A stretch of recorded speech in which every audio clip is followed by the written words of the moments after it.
Hello and welcome. Today we are learning about nomino za kawaida, also referred to as common nouns in English.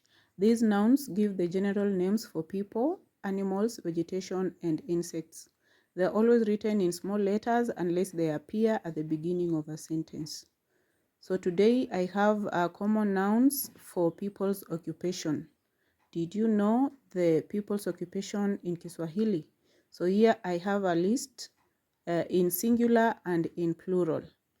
Now, katika umoja na wingi. Mwalimu, walimu. In English, teacher. Mwanafunzi, wanafunzi. Student. Muuguzi, wauguzi. Nurse. Mkulima, wakulima. Farmer. Mwanasheria, wanasheria. Lawyer. Mhandisi, wahandisi. Engineer. Mwimbaji, waimbaji.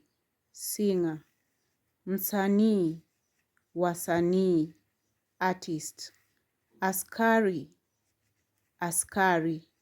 Soldier. Mpishi, wapishi.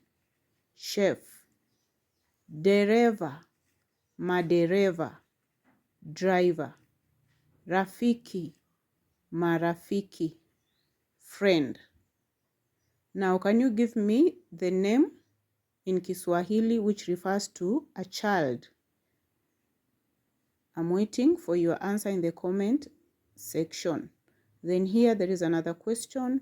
Mwanahabari in singular, wanahabari in plural.